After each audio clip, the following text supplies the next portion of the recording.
Hello. Thank you for joining us for episode 392 of the Sunday New York Times Read Along, hosted by Neil Parekh and Sri Srinivasan. We are live on Facebook, Twitter, LinkedIn, YouTube, Instagram, and our Digimentors website.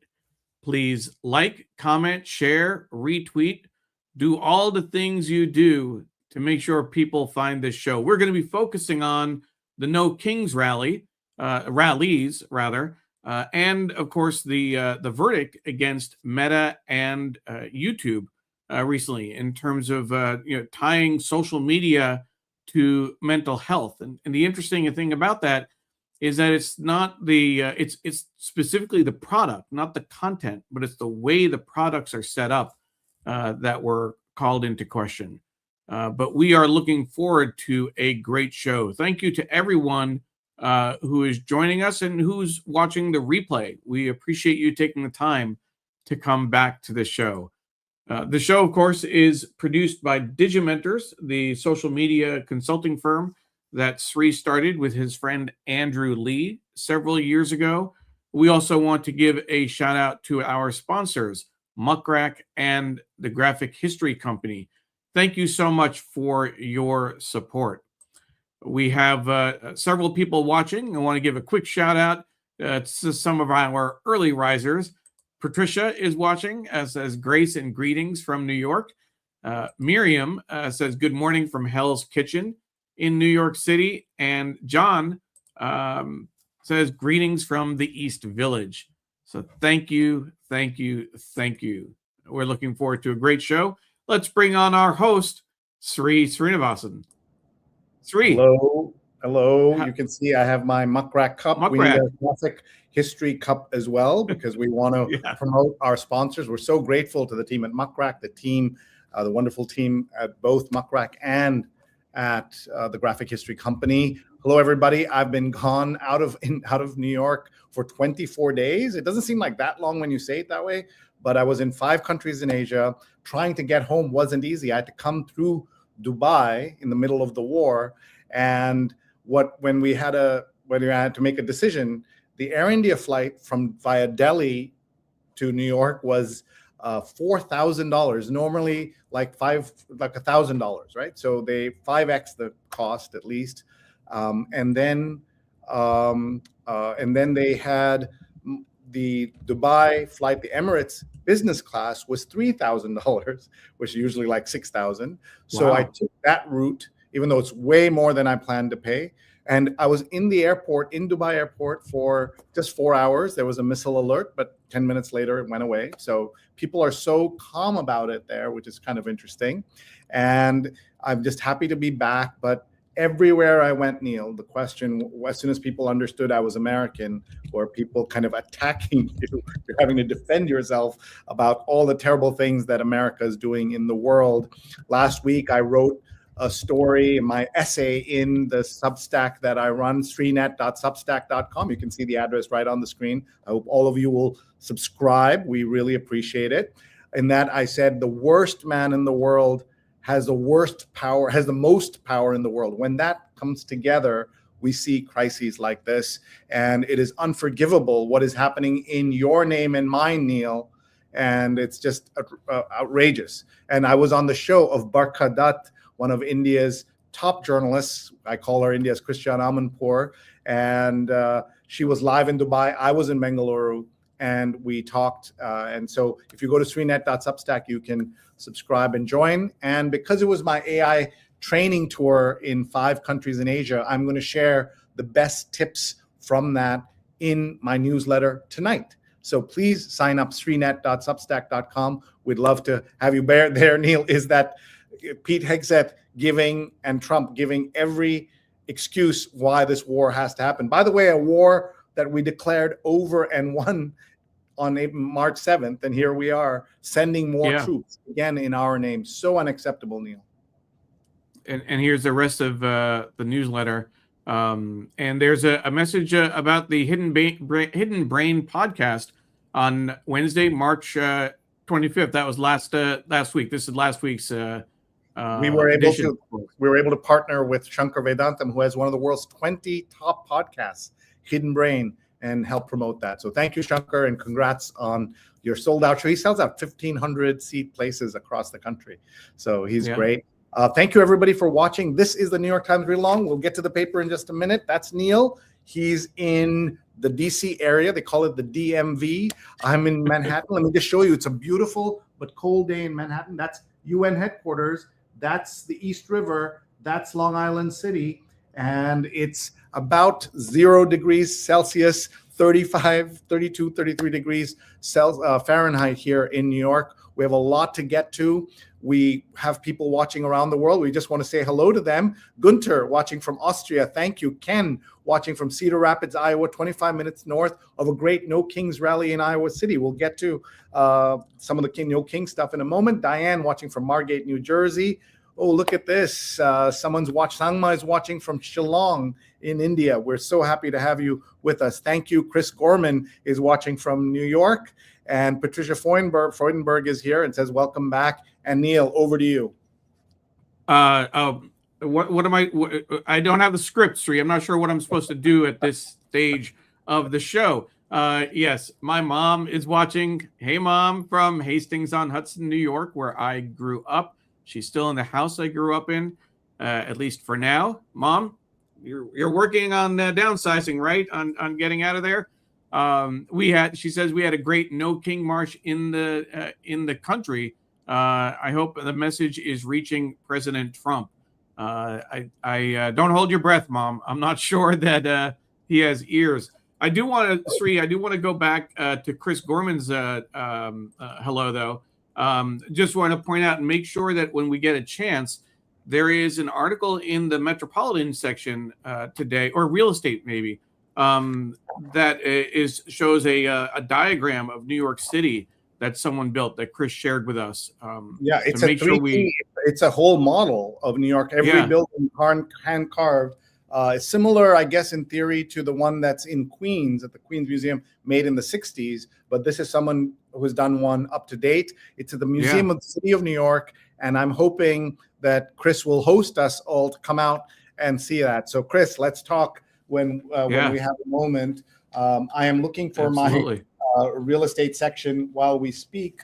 It was in yesterday. It gets delivered yesterday, as you know, in New York. So if I don't find it, we will show the online version. But Stefan's here. Good morning. We have around 500 No Kings participants in Ramsey, New Jersey. And Avirod is watching. Avirod is watching and says, good morning, Sri. Great to see you after the concert.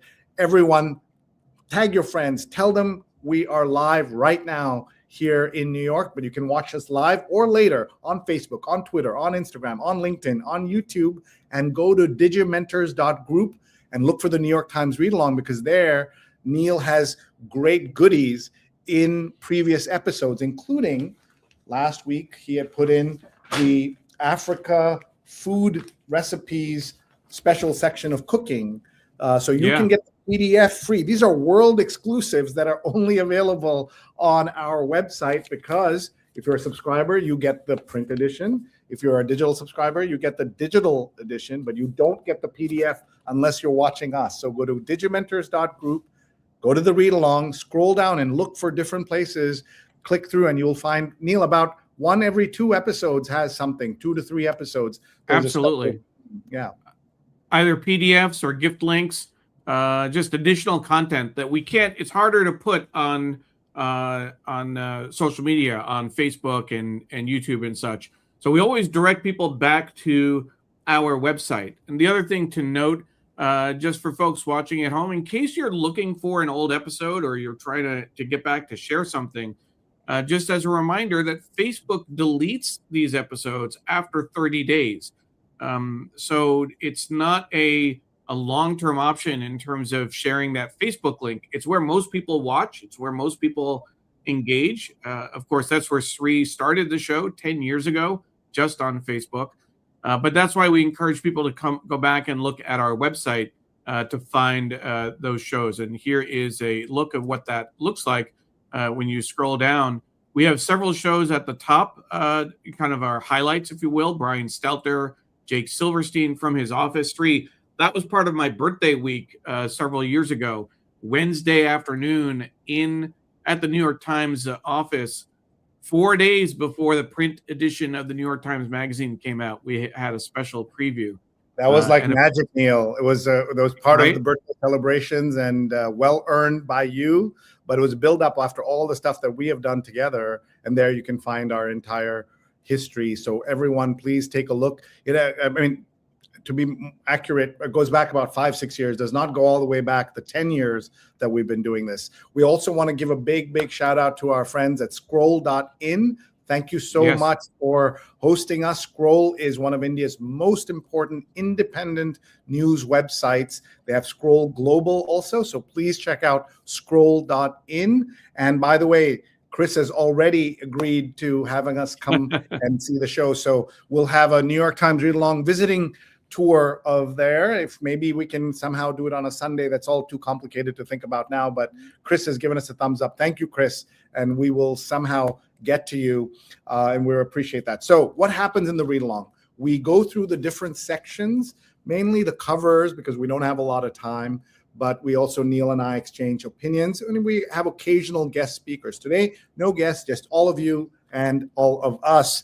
And this is the New York Times cover of the magazine. Quite striking. This is the Voyages issue, and Neil might know how this might be different from the traditional travel section, which of course was done away with during the pandemic. There are now travel inserts, I guess, but this is the Times Magazine take on travel. And look at that picture. And I guess this is in Alaska somewhere. This is the Iditarod, I presume. And I'll just point out, Sri, from looking at it, if you hold that up again, I think it's just interesting putting the New York Times Magazine title. Is that in pink, or it's not quite white, right? It's like in pink, and it's behind her. Behind, exactly. It really de-emphasizes the magazine masthead, and really the picture just jumps out at you. I don't think I've seen that type of layout in a while. And by the way, I just guessed it was a girl dog, and it says Dora leading Blair Braverman's pack of sled dogs in northern Minnesota. So it's not Iditarod. And photograph. So that's an interesting. If we get a chance, we'll flip through this, but we may not get to it. But I want to show you. So we start by actually, I like looking at yesterday's paper because there's so much news going on. Just the headline from yesterday, lead story: DHS's funding is sent to House and GOP revolts. So the Senate did the right thing. Fury over Senate bill. Hopes dimming for end to partial shutdown of government. Neil, so not only do you have, as an American, do you have to answer for the crazy thing Trump does around the world in terms of war and tariffs and everything else, but now they have to say, you have to answer for why airports in America are looking so bad with the big lines. And I dealt with screeners in America before I left for those 24 days, and in other countries, they all were aware of what was going on in America. And I cannot think of another job where people would be willing to work, 12-hour, 10-hour, 8-hour, 12-hour days and not get paid, and then having to do Uber in order to bring home some money. And they're doing this for week after week. It's unacceptable, but it's America today. I was actually struck, Sri, watching a little bit of the Today Show. I think it probably was Friday, where they made a comment. There was a comment about, pledging to I think it was pledging to fix Iran in terms of the government there, et cetera. And the hosts turned to each other and said, maybe we should fix the airports here first. I don't know. Maybe focus on home, which I thought was interesting in terms of, they don't usually, I kind of watch it in passing every now and then, and they don't usually get that political on the Today Show. But it's not political to say we should have good airports. I mean, that's or it is, right? I mean, that's the whole thing. It's really crazy. I want to start a blog that says one good news every day from the Trump administration. This is the good news from yesterday. Kennedy's clout fades as snags endanger his vaccine agenda. An unpopular crusade tests momentum. So that's one piece of good news. We need one every day. So because the rest of the news is so bad. I'll say that I saw that headline, Sri, and immediately wondered whether Was it at all possibility that RFK Jr. could go the way of Kristi Noem, who seemed untouchable, who seemed like she was, in control, and all of a sudden she had one major misstep, and with the advertising, the $200 million ad campaign, and Trump, kicked her out. Maybe RFK Jr. I just looking at the dog and mentioning Kristi Noem reminds me that how you treat animals tell you how you treat people. And one of my favorite sayings is, dogs are the best people I know, but how you treat them matters, right? And so Kristi Noem, publicly kind of was boasting about killed dog. Like, why would you put that person on give her any power over people? And we saw how she treated that dog and how she treated people. We remember this also with so many things to do with RFK Jr. and what he's done with animals, including a cub, bear cub that he ran over, somehow he killed or shot, and then he left it in Central Park. Like, this is not a normal man, and he should not be given any power, let alone the power over our health. And if you look at him at first glance, you see, wow, he's got he's got a lot of photos of him shirtless, and he is jacked. But once you see the color of his skin, you hear him speak with that terrible raspy voice. You know about the brain worm, the worm in his brain. Like, do you give that man power over our health system? I've spent a lot of time in planes, Neil, in the last 24 days. He was the only person I've ever seen who walks to the bathroom in the plane barefoot. And there's a famous photo of that as well. So all of these things tell us things about this man before we give him the power. And so all the warnings were there, but he still got the power. On the issue of Kristi Noem and how we treat dogs, it's a well-known kind of indicator, Sri. If you see in a family, if the dog is being mistreated, if a child is hurting a dog, that's the first thing that first responders or psychiatrists, et cetera, will look to. Is the child being abused? It goes downhill. So just put that in context in the way these people are treating animals. I mean, it's just a huge indicator of something wrong up and down the system. And one thing we know about Trump, he's the first president in 100 years not to have a dog in the White House. So that tells you something. Good presidents we may dislike and like still understood that dogs play a role in people's lives. By the way, I was bitten twice in India, as you know, terrified of dogs. I didn't have a dog for 15 years. I had to fight my wife for 15 years, my daughter for 8 years, and then I became Mr. Dog. But even I could see the value for a dog for a family. Not everybody should have a pet, and certainly doesn't have to be a dog, but it tells you something about Trump. Just one more indicator in a million indicators. So it's like you can maybe the millionth and one piece of data about him. And that says something. Let's see. Rose is watching. Good morning from Connecticut. We have the New York Times or other new media outlets said how many attended the No Kings protest. Did it turn out to be 8 million? Neil, do you know the answer? I'm going to quickly look at the story here. I don't know the answer. And I would say, Sri, I mean, there's good coverage of the No Kings rally in the Times. I would like to think that they got, for at least the New York City editions, they may have had those numbers. They may have had kind of full coverage, but certainly for outside the New York City area, in DC, I was able to get pictures on the front page. But remember, the earliest editions of the New York Times around the country close around noon or 2 o'clock if they're pushing it, so they can't get those kind of numbers. This is a great example of where you have to look online to see what those numbers might be. So I can do that while we're chatting. Thank you. Yeah, there probably someone's done the numbers, and there'll be a dispute about them. So let me say a little bit about No Kings. I was there yesterday. Please. Our daughter Durga is now after having worked for Raj Goyal, who was a guest on our show, he's running for controller of New York State, and before that for Zoran Mamdani. Before that, and between those two, she worked for Musab Ali. She now works for Hands Off New York, a major or the anti-ICE organization in New York City. She leads their Bronx borough effort. She's just been there a month. So proud of all the work she's already done, but yesterday they were in charge of the New York City rally.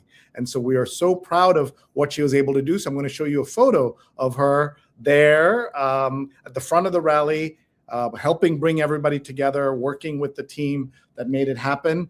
And I see her, she's already getting ready to go to another event with Bernie Sanders now in the Bronx. So she's leaving right now. Those I'd have her come here and say hello. And then if you look in the back, you can see Letitia James, the Attorney General of New York. You can see Cynthia Nixon, the actress from Sex and the City, and you can see Al Sharpton. But Durga's going to say hi anyway. So here she is. Let me just pull her up here for 1 second. That's her. Hi, Durga. Thank you all, everybody, for supporting my dad, who's been, talking about these issues for so long. And, I was radicalized very early. If you are excited about this, there's no federal justice without local justice. So what we're doing at Hands Off and have been doing for now months is creating these neighborhood tables so that we can make sure there's mutual aid in each of our areas, alongside combating gentrification and fighting for election protection. And the federal encouragement of our rights also involves the reduction of the canceling of SNAP benefits. So all of that is what we stand for and are really excited to be working on. So please do connect with me on Instagram. I'm Durga NYC, pretty easy to remember. And you'll hear my unsolicited thoughts about all that's happening and ways that you can get involved and truly make a difference outside of one day in the year. Thank you. Thank you, Durga. Durga, before you leave, one moment. When you see this picture, what were you thinking at this moment? There's so much work left to do. And it's beautiful. And now I want to see these 350,000 New Yorkers who came out yesterday in this fight with us on the daily and contributing not only today with your beautiful faces and time, but every single day. Thank you. And by the way, Neil, awesome. Letitia James, you can see her hand pointing. Durga had just told Letitia that I'm her dad, and so she then turns to me and shouts, she's pointing the finger, Durga is a star. She's a star. And that's what she said. So that was that moment. There's a series of pictures, and Durga kind of smiles more when she hears that. But that's amazing. But the story I want to tell. Go to your. That video is on my Instagram. Yeah, so you can check it out. Durga NYC, and you can see her Instagram. But the moment that I'm proud of also is that you see Cynthia Nixon there.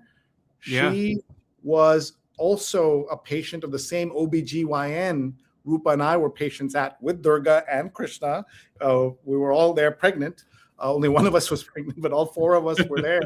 And Cynthia Nixon would sit there, and because we used to go in multiple times. And so we saw Cynthia Nixon there. And 22 years later, you see Cynthia Nixon standing behind that banner that Durga's team and Durga helped build. So it's a very special moment and tells you something about the No Kings Rally and the movement. One of the points that we're going to make in our newsletter today is it's, of course, anti-Trump, but it's also about his actions and his impact and his legacy that we have to fight. If we just focus on the man, that's not enough. And there were some great signs about the man. My favorite, you stink at golf. That's how you really get to Trump, is to insult his golf game. But it was so much fun to be there. It was a joyful atmosphere in the middle of a war and all the terrible things going on. There was love, there was joy, there was happiness that we're all together. It was community. It was very, very special. Thank you for that plug for Durga NYC. Please do follow her. Of course. Check out what she's doing. And we have seen so many cool people are watching. Let's say hello to them. And by the way, while just in the background, I'm going to have the video of my Facebook Live, so you can see it. I'm not putting the audio. That's on my Instagram at Sreenet. SREENET. You can watch it with audio. But here I am in the middle of the crowd. Well, actually, it's at the front of the crowd. By the way, Padma Lakshmi was there. Robert DeNiro was there. I have pictures with them as well. And they were at the front. And then Bobby DeNiro stepped aside. And Cynthia Nixon came in. So it was a nice mix of people. Al Sharpton was there. Just so many people were there, and very, very meaningful. 8 million, John says, seems to be the tentative number. And John says, I rather approve of his not having a dog. Also, when I was young, if a politician mistreated a dog, it was the end of a politician's career. Yeah. So interesting. Miriam says, hello to Durga, sending you love. Patricia says, congratulations. And like father, like daughter. No, it's like daughter, like father. And Sudha says, I'm so proud of you and your work. And Godspeed from Chennai. That's the food king, Sharat Babu. I met him in Bengaluru. And Sharat grew up on the streets selling idlis and as a street vendor with no money. And then he's become the food king, as he's called. He's been featured in several magazines, TV shows. I was so proud to meet the food king. And Ruchira says, so inspired by Durga, go Durga. Ruchira is one of the world's most important activists and intellectuals around how we treat people, women around us. She founded apneaap.org. Apneaap means on our own. Apneaap, that fights sex trafficking and has done such wonderful work. So for you to say that about Durga is very, very special. And so many lines, Patricia, if not us, who? If not us now, when? MLK is certainly proud. Mary C. Curtis says, favorite sign, Southerners want ice in our sweet tea, not in our sweets. That's from the Charlotte, North Carolina rally. The man who made it was a Foreign Service officer in Estonia who left because of his disgust at administration policies. So many fun signs there, Neil. I think I should make a compilation of them because there were so many. There's somebody from the NAACP. And Neil, you were working in the movement, in the civil rights movement now, thanks to our clients, the John Lewis Foundation, as well as the work we do for the Southern Poverty Law Center, so many other things. So talk a little bit as you reflect on this picture and see all of these folks. I think the biggest thing that strikes me, and we've seen this, I saw this in some of the news coverage from the Times, where they talk about the rallies in Iowa. Some of the organizers said that these rallies, these No King rallies in particular, attracted a younger age group, a younger cohort, and I think Durga's leadership in that is very telling. That's what strikes me in terms of a parallel to the civil rights movement in our work with the John and Lillian Miles Lewis Foundation and the Southern Poverty Law Center. When you look at the civil rights movement, it was led by young people. John Lewis was only 20 years old in 1960, and when he helped organize the Nashville sit-ins, and he was 21 during the Freedom Rides, where he was, they tried to integrate the transportation system, and famously beaten. He was 23 years old in 1963. 25. These are the ages that he was at, and that's where that movement was fueled by young people. Even the bridge, the march in Selma, adults were reluctant to really push the issue. It was the high school students that went out into the streets, and their parents and the teachers followed them. And that's what I was kind of noticing in terms of this rally. Obviously, this is the third No Kings rally since Trump was elected. And, the question maybe, is there momentum for this? Are they able to keep the pressure on? Certainly, there's more of a focus on the war in Iraq and Iran, rather, and the immigration, actions with ICE. But having young people really drive the movement instead of kind of an older generation, I think, is an important shift to notice. Very important. And there's a question asked on the front page of the New York Times. It says, will primal scream of no kings echo in voting booths? Crowds tear at Trump from many angles. And here are some of the pictures that they have in different cities. And look at the crowds there. You can see really big crowds here. Hands off Iran is another sign. And so someone asked me, what's the point of this? Will he care? Will it have any impact? And my take is that Trump is somebody who, above all else, understands television. And on his TV sets, to see these enormous crowds he will, part of his brain will be good. They're kind of, the focus on me. But at the same time, he will understand that what he's looking at are crowds that he cannot generate for his movement.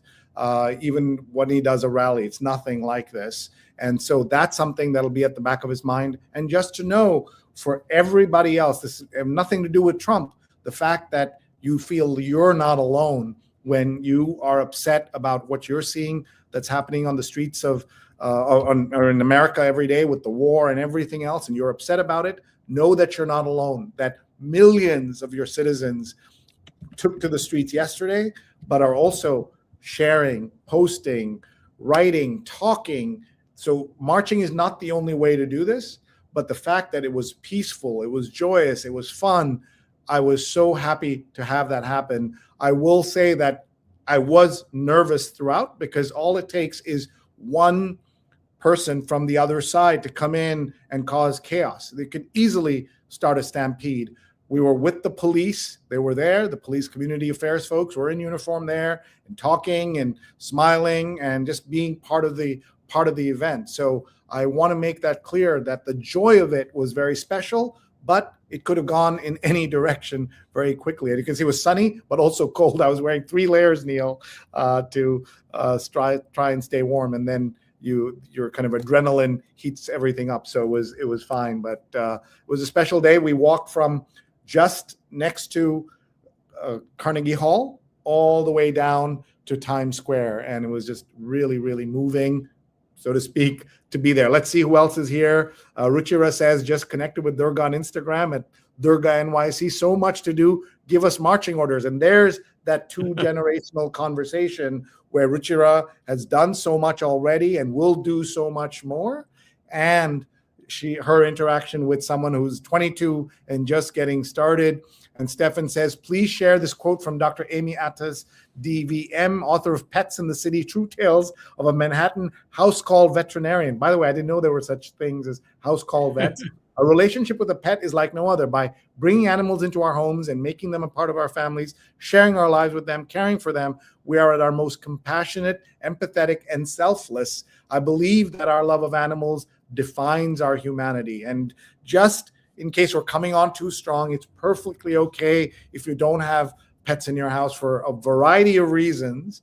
And as long as you treat the animals you do interact with humanely and with love, that's perfectly fine. So you don't have to, I don't feel like we are pressuring people to go get a pet today. You don't have to worry about that too much, Sri. Emily is still asleep, so she's not hearing any of this. And we're not going to, get more pressure. As folks may know, Emily has wanted us to get a dog for a number of years, and we've been resisting. But yes, it is something that people need to make that decision for themselves. And I do know that there are obviously a lot of benefits that people have from having a pet in the home. But when you have neighbors who have pets, when you have family, we go up to our relatives in Connecticut, and it is telling how people interact with pets. I do want to also, on the flip side, again, going back and forth, you mentioned being bitten by dogs when you were in India. There's some people who have very strong, very very visceral reactions, fear of dogs, and that's a real concern for some people. And especially people come from developing countries where dogs are often deployed as guardians of the home and treated badly by the owners, kept outside, kept on chains to make them angry so that they will attack people who might invade their homes. And so that's definitely my godmother is deathly scared of dogs, not her fault. We have neighbors who are scared of dogs. So I totally understand that, since I was in that boat myself. And so you see that a lot. In some cultures, dogs are considered unclean, but cats are considered clean. So all of those things factor into how people approach things. So let's get to the paper, folks. This is the New York Times Read Along. That's Neil Parekh. I'm Sri Srinivasan, and we're talking about the news. And we do this every Sunday live on Facebook, Twitter, Instagram, YouTube, LinkedIn, as well as digimentors.group. And make sure you follow Neil Parekh on IG so you can catch the show on IG on his channels. Massive crowd on both 7th Avenue and Broadway for No Kings. I didn't even realize there was a parallel march there, John. So thank you for that. By the way, Neil, again, what happens when you have a dog? You have to be considerate. We're having a dinner tonight at home.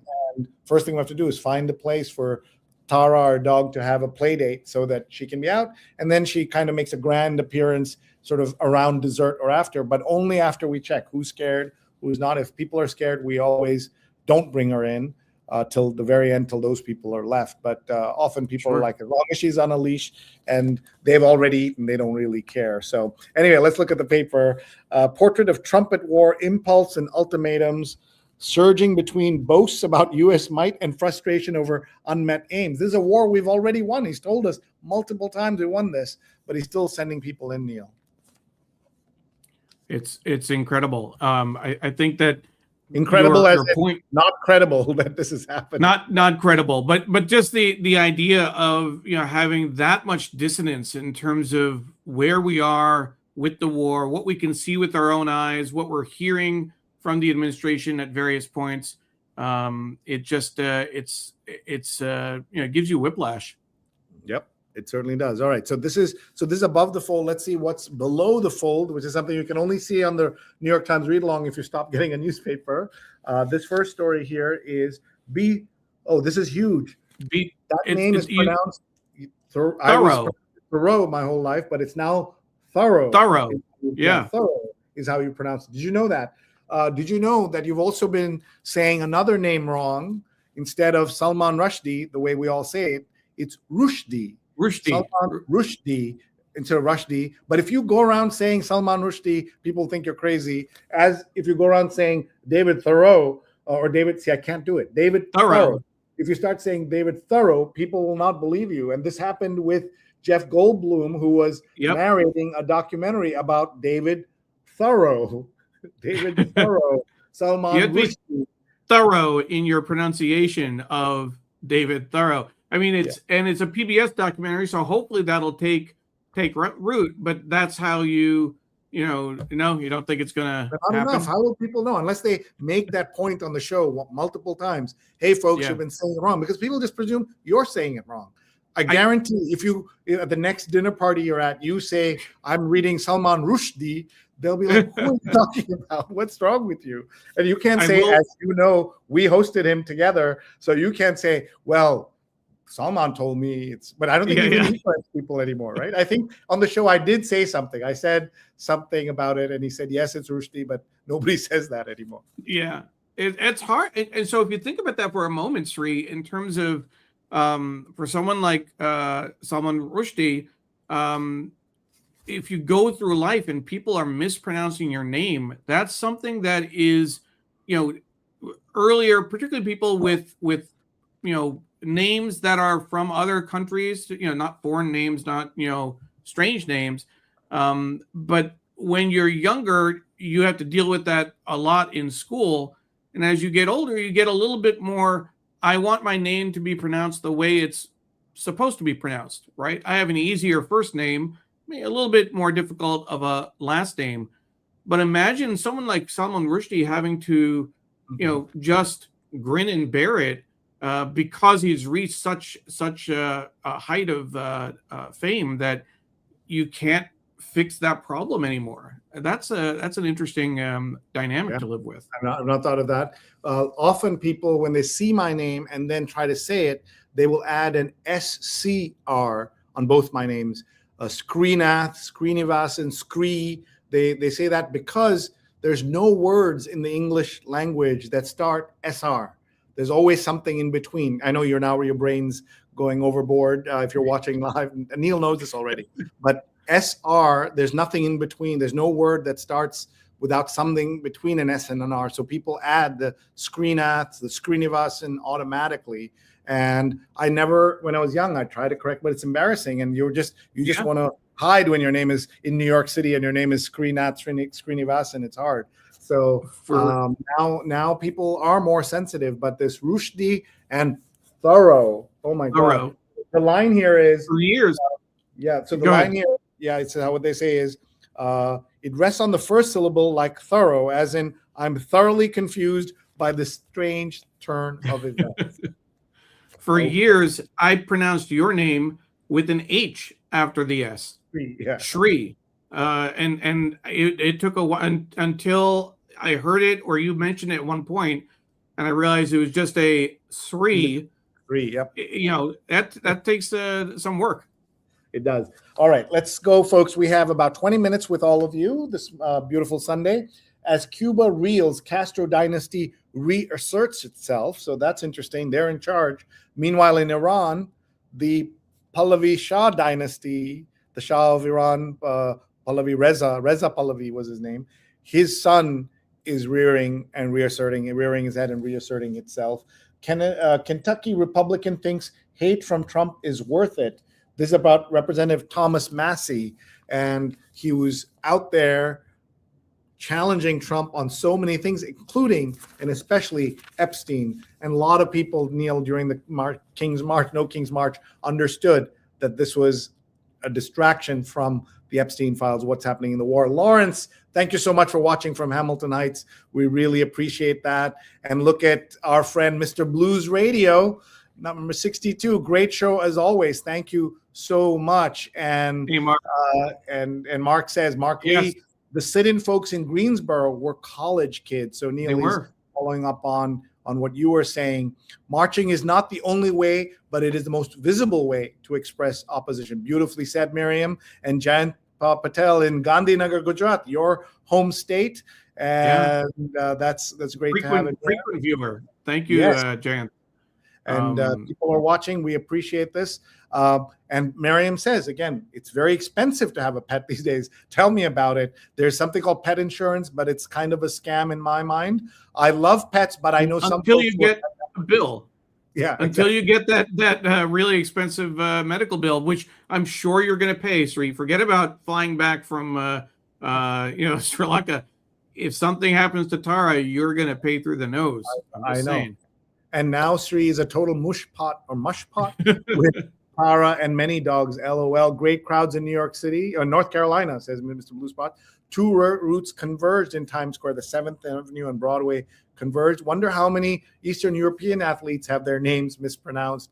For sure. Ron Thomas coming in late, was on a conference call out of Abu Dhabi, still in New Jersey and waiting to return to his home base of Dubai. And he and I are talking about doing some more collaborations together. Longtime supporter of the show, multiple times a guest on the show. In fact, one of the last shows we did live, Neil, was with him and me in our old apartment before the world shut down. And look at our friend Alex Counts is with us. Greetings from Hyattsville, Maryland. Participated in a joyful No Kings protest sign with a sign reading, "Immigrants make our country stronger." And Alex and I and Neil worked together with our friend Christian and the India Philanthropy Alliance last week 2 weeks ago for India Giving Day on Friday, March 13th.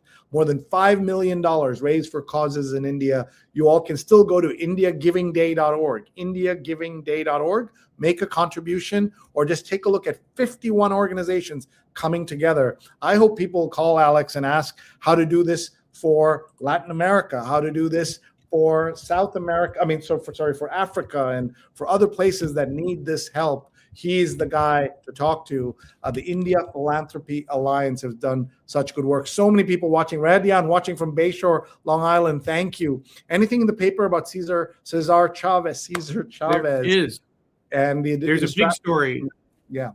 There's a big story online. I think it's in the print edition. A week later, for those of you who missed it, Mr. Chavez was a great leader of the movement for the workers' rights for farm workers.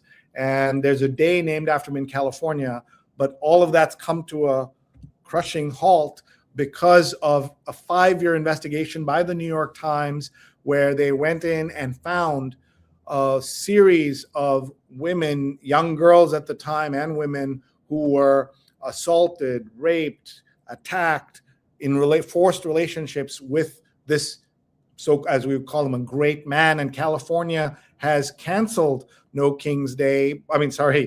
Cesar Chavez Day, and it now calls it the day, Farm Workers Day. And Neil is going to tell us about an important connection he has to someone who is not in the original Time story, but having read the story, she then spoke out. 96-year-old Dolores Huerta. Go ahead, Neil. Dolores Huerta, if folks don't know, was really, right there at the top of the movement with Cesar Chavez. And, I had the pleasure of meeting her recently at an event for my work with the John and Lillian Miles Lewis Foundation. At 96, she's still, very, very strident, and was not holding back in terms of her criticism of Trump, etc. We also interviewed her as part of a podcast that the Southern Poverty Law Center does. Apathy is not an option. And in fact, the Times had been doing this investigation. I'm not sure exactly about the timeline in terms of when she shared her story, but she shared that she had been raped by Cesar Chavez. And, it was part of a larger culture of misogyny and, putting women to the side in the farm workers movement. And one of the things that, I think is worth mentioning, first of all, I just have so much, I was proud of her before and admired her. I didn't think I could be more proud until I heard her sharing her story. As a survivor myself, it was just inspirational to see her speak her truth. But one of the things that I think is worth mentioning, Sri, is how quickly after the allegations came out, and I have no reason to doubt the allegations, how quickly Cesar Chavez was canceled across the board in terms of the days that were named after him, streets, etc. How much does it take when a white person, like Donald Trump and others in Epstein, to cancel them, to stop renaming things? There is certainly an element of a different treatment there. I'm not saying he shouldn't be canceled. Others should be canceled as well. But this was it's a big story, and the story in the Times, I think it's in the print section, Sri, looks at the a week later the culture that Cesar Chavez built around and the compound that they lived in, just continuing to go deeper into that story and the experience that women had in the farm worker movement. And again, to note, Dolores Huerta kept quiet for 60 years, in part, primarily because she was afraid it would hurt the farm worker movement that she dedicated her life to. She put the movement ahead of her own mental health and her own story because she was concerned of what it would do. And, I would like to think that this far out, it is not, it can cancel Cesar Chavez, but not cancel the rights of farm workers and the gains that were made over the last 60 years.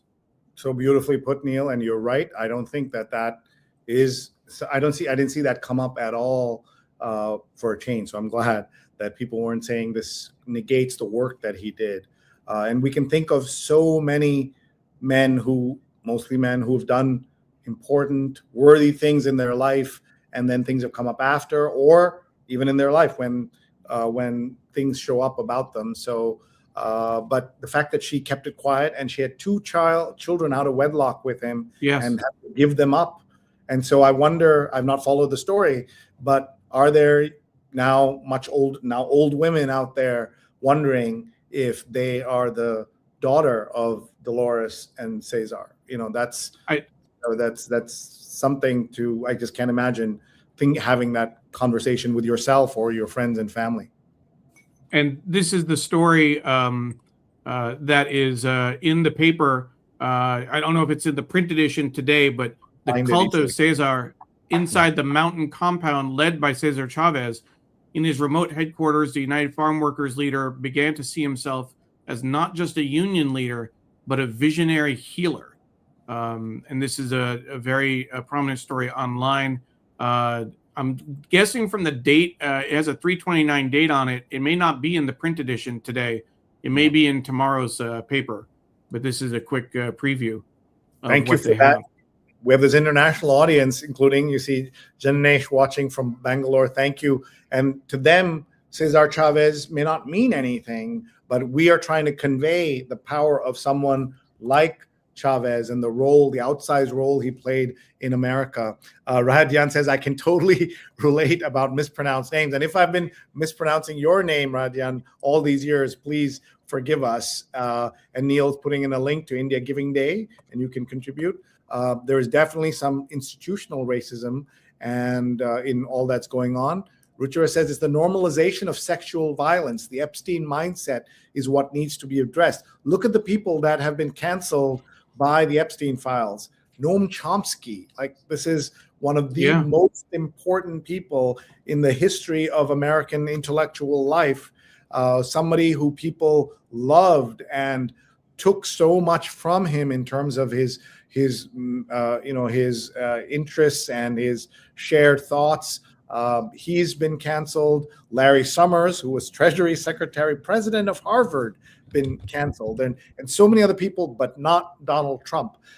Any other president would have been long gone by now, would not have been given the first chance, the second chance in 2020, or the third chance in 2024. And Neil, as I said earlier, we're having to defend Americans abroad, having to defend what is happening in America. But a part of me, Neil, always wants to say that Neil Parekh and I and others did all we could for 107 days, starting in July 2024, to stop Donald Trump. Unlike 2020 and certainly 2016, where I didn't do anything, I think we did everything we could. We co-founded South Asian Men for Harris. We did Asian American Men for Harris. We did everything we could. And we came close, but not enough. And now we pay the price. So everyone who has someone in their family who didn't do the right thing in 2024, come back into the fold, come back to reality, come back to where we can all stand up and make a difference. We're going to keep going very quickly. Miriam says the culture of misogyny was very strong and continues to be. Abuse by men was not exceptional. Very important point. Thank you. Rajan says, not to diminish Cesar Chavez's depredations, but all cults of personality are dangerous, or at least have great potential to be dangerous. And the Trump cult of personality is certainly one of it. You know, I've been accused, Neil, of having Trump derangement syndrome, but the people who are in love with him also have Trump derangement syndrome. They're deranged in a different way. Neil puts that link to the article about the Chavez follow-up. And then Bill Gates's apology, right? He was been canceled of sorts. Yeah. It was so based on denial of what he was part of and enabled, he just distanced himself from the problem. Among the things in there are, I mean, I'm not going to ruin everybody's Sunday by telling you some of the things about Bill Gates, who I believe has saved millions of lives in the world from his work with the Gates Foundation that he did with his wife and his father, and has done so much good in the world. But at what point do you separate, as we say about Michael Jackson, the work from the artist? Woody Allen, the work from the artist. At what point do you separate the crimes and the terrible things from the inventor, the visionary, the person who led us in so many things? That's the question that I don't think we have an answer to yet. Story about no Kings rallies. I don't know about this Indian who was deported in 1950s until I was listening to a comedian. Entertainment can be great news and a history enlightenment tool. So I need to go find out about that Indian, Neil. I don't, unless you know who that is. So thank you for that lead. Folks, we have about 5 minutes left. We're just going to quickly look at what are the covers of the other sections. The book review. As you're doing that, sir, I just want to pull up, remember Bill Cosby this week, $59 million judgment against him for his crimes. So it is, it's pretty widespread. And the fact that there are consequences. With Trump, there have been no consequences, and that's what's so terrible. But the book review covers Failing Upward, Karan Mahajan's new novel, it says. The Complex tracks the fortunes of a political family in a rapidly changing India. So an Indian novel on the cover of the magazine. These are things, Neil, that if you are just online, you wouldn't notice if you only get your news online. Yeah. And the Sunday Business is the promise of a degree broken. And I think graduates' anger goes far beyond the recent rise of unemployment and the looming threat of AI. So even more than that, I'm actually surprised there's more than that. So I would want to read this story and find out what else they're upset about. Note the graphic, the design of that. If you flip that over, it's the graduates being fitted with an apron so they can work in Starbucks. Exactly. That's the Starbucks one. Yeah. Well, good catch, Neil. A $1,000 grooming session for a poodle puppy. We haven't gotten there yet, but we are heading that way in this household. I'm the bad, good cop, bad cop. So I'm the bad cop on that. All right. Okay, here we go. Sunday Styles. Toxic confidence has taken over. Ooh. Modesty might not be cutting it when it comes to those who are bullish about themselves and they keep finding success. So, Neil, I really didn't know what I was going to say. Toxic confidence is over. Toxic confidence has ended. No, it says toxic confidence has taken over. So that's bad. Sunday opinion cover. Let's take a look. There's a pencil and about education. Separate from your phone. Embrace critical thinking. Your thoughts should be your own. A manifesto for the AI era by Cal Newport. That's very strong words. So do check out Cal Newport on the cover of Opinion. We have 3 minutes left. Meta and YouTube found negligent. Big story. Earlier in the week. Yeah, this was we had two. So there are multiple cases against Meta and Facebook, including 2 that were decided this past week. I believe Zuckerberg spoke or testified at both of them. But anyway, this one in California, a young woman in her 20s says she's been addicted to Instagram from the age of 6, and they've been found negligent. So that's important. And then the other trial, the Attorney General, the state Attorney General of New Mexico, saying Meta didn't do enough or even actively encouraged by the way it's set up, child trafficking and just horrible stuff. So we are going to see where this goes. If the penalties are 5 million, 10 million, 100 million, even $1 billion doesn't matter to companies that are worth trillions of dollars, right? So, but this sets a precedent, and there are thousands of cases all over the country. So, Neil, thank you for highlighting that. Really important. We're going to the big thing about this. A bit about this lawsuit, Sri, is it's not just a question of that the content that is being shared, but it's the product itself. It's how the product is set up in terms of the algorithms and infinite scroll. It's features of social media that are being called into question, not just what is out there. And I'll just say, as the father of a 12-year-old who is turning 13 in less than 2 weeks, we have told her she is getting a phone number for the phone that she has.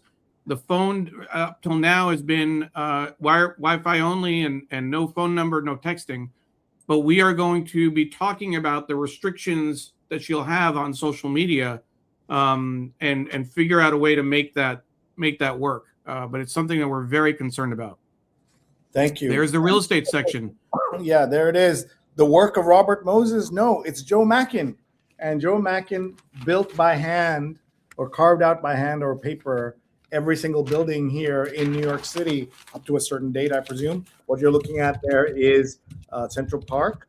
And the march yesterday was basically over here from Carnegie Hall down to Times Square. So somewhere in here was the march. But everybody go to the Museum of the City of New York, on Museum Mile in Manhattan on Fifth Avenue to see that. It's going to be fantastic. I'm going to go there. I'll certainly do something live if Chris will let me. Chris Gorman, find him on social and connect with him. He's the person there who runs comms and so much more marketing and everything else.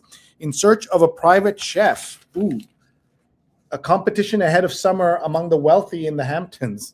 So this is how the other half, not the other half, what am I saying? The 1% of the 1% live, fighting for chefs. And then the arts and leisure cover is Real Housewives Change the Way We Argue, Blame the Memes. And then last but not least, I'm going to pull up here again the Times Magazine cover, really striking the voyages. The Times Magazine produces another magazine, I think once a month or every 2 months, Neil. Like, I've not been able to figure that out. Monthly. I think it's called monthly. T, the design magazine. Look how big it is and how many ads, and it's glossy, really beautiful. Competes with Vogue and everything else. And we've done nothing with it for 10 years. So anybody from the New York Times watching who has an idea on what we can do with this, a special edition of Jake Silverstein's office again, or the editor of this particular section, whatever, let's get to it. Folks, we are, after great demand, now available on Spotify and on Apple Podcasts. Please like us. Please rate us there. It makes a difference. Subscribe, rate, or follow, and it will make a difference to our success so that we can do this for you every Sunday. It just says, I just found out last weekend that how little African women are into real estate. That's interesting and important to know. Miriam says, years ago, it would have been impossible to say how the other half lives. Now it's a tiny percentage. And Sudha says, very good show. Main news about Durga and her involvement in the political process. She can motivate the younger generation. Shocking to me, Auntie, to hear her referred to with another generation behind, because in fact, kids like Emily are a whole generation plus behind Durga, and the way they approach technology, life, social media, the internet is different. Even in those two, Gen Z, Gen Alpha, and in between, there are slivers of other generations in there. But we owe so much to generations before us, like Auntie, and so many people who are watching the show today. So thank you, everybody, for being here. Neil, I'll give you the last words as we get out of here and let people get to their Sunday. So a few reminders, of course, if you want to be added to our mailing list, send me an email, neil@digimentors.group, neil@digimentors.group. It's a light email list once a week, just to give you the links to the show, the topics we'll be covering. And the surprise documents, the PDFs. And the documents, the PDFs. So even if you never watched the show, sign up for the email. Particularly when we don't, if we don't have a show for whatever reason, like next week, it's going to be Easter. So we will not be having a show next week, April 5th, but we will be back April 12th. So we want to make sure that you know about that type of thing. And the other thing we want to just make sure you know is that when we're done, in case you joined us late and you missed the beginning where we focused on the No Kings rallies, you can find the recording on Facebook, on Twitter, on LinkedIn, on YouTube, and our Digimentors website shortly after we finish. It takes just a few minutes to reload on Facebook. It'll be available immediately on our website and YouTube and LinkedIn, and you can catch up on the earlier footage that Sri shot from the No Kings rally in Manhattan, a surprise cameo from Durga, and some of the conversation around that. So it's definitely worth going back and finding those clips. Let me just read these comments. Gunter from Austria, always an interesting show. Thank you. Nikhil says, what a smart way to start the day. Thank you so much. And Sudha says, in my younger days, I participated in all the rallies and marches in New York and DC. And Neil, to be fair, women and men, uncles and aunties of her generation who have succeeded and made money in America tend to be conservative, tend not to speak out, worried about the authorities. And the fact that she did that as a younger person, we're so proud of you, Auntie, for doing that. More context, Sri, just in terms of family history, for us, and you obviously have it in your family as well, it goes back to my grandmother, my mom's mother, marching in India during the independence movement. My mom had me on a picket line when I was 8 years old for the union that she worked with. And then, on down over the next several years, I went down to DC as a senior in high school to protest against the Persian Gulf War.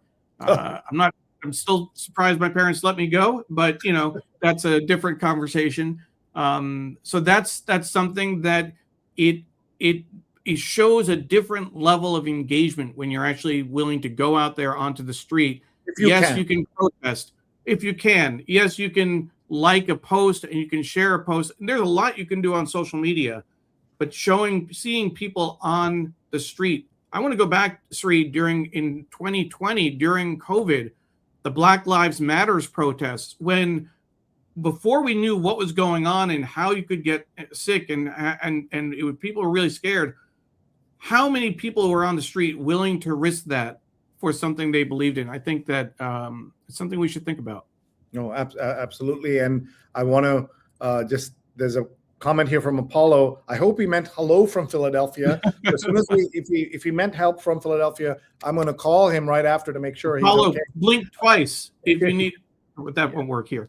Yeah, well, but thank you everybody for watching. We're going to let you go. We're skipping next week, but we'll be back the following Sunday. And please check out my newsletter coming out today, srinet.substack.com, and go to Digimentors and look at the read along, follow along. Vidya says, Sri, thank you for inviting me here. Day 2 in New York City has been very interesting and inspiring. So proud of all the work you and your family have been doing. Vidya is someone I met while waiting in Dubai for our flight. And she and her daughter are in New York for a month. So they're going to be doing some stuff. And so thank you, Apollo. It is hello. Thank you so much. I'm not going to call you, but we'll chat another time. We had a comment from Nikhil. I was thinking about those picket lines in India. It was in the 1940s. They had an economic impact forcing change. No Kings is different, I think. So a good conversation, things to think about. Bye-bye, everybody. We'll see you. Bye-bye. Thank you.